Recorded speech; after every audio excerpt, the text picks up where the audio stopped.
Hello children, this is Grandma Carla and this is Skylark by Patricia McLaughlin and we are on chapter 13. More letters came from Papa. The dogs missed us. Papa missed us. All our days were long days filled with green all around us and the sea. The rain should have made us happy, but it didn't. It made us think about Papa. Even Caleb looks sad now. One day, Sarah showed him the woolly ragwort that grew in Maine, but it didn't make Caleb laugh the way it used to. At night, Caleb had bad dreams. I could hear him, and I could hear Sarah singing him back to sleep. Sarah wrote letters to Papa every day. At night, she read his letters over and over again, the light from the oil lamp spilling into the hallway. Dear Anna and Caleb and Sarah, somehow it isn't so hot now. The nights are cooler, and the dogs are sleeping in my room again. Sometimes Lottie tries to climb up in the bed. I love you all. Jacob.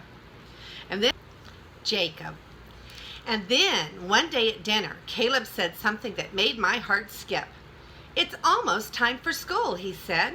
Fall is almost here. The air is cool and crisp. In the mornings, as if fall would come soon.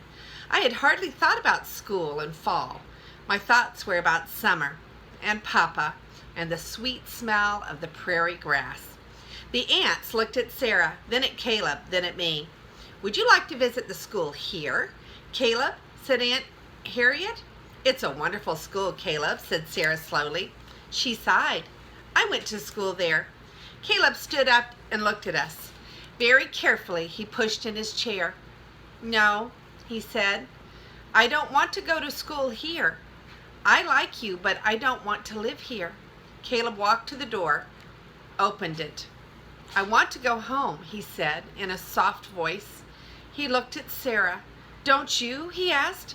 Don't you want to go home, Sarah? Then he left. It was quiet. I stared at my plate of food.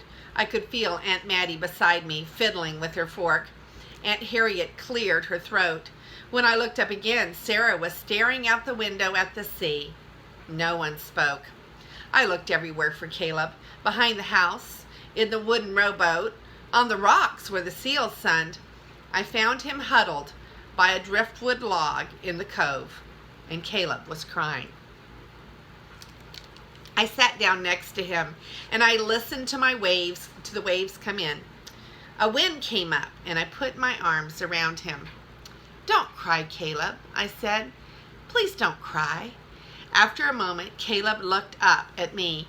I could see his eyes shining in the moonlight. I thought of Papa's eyes shining when the barn burned.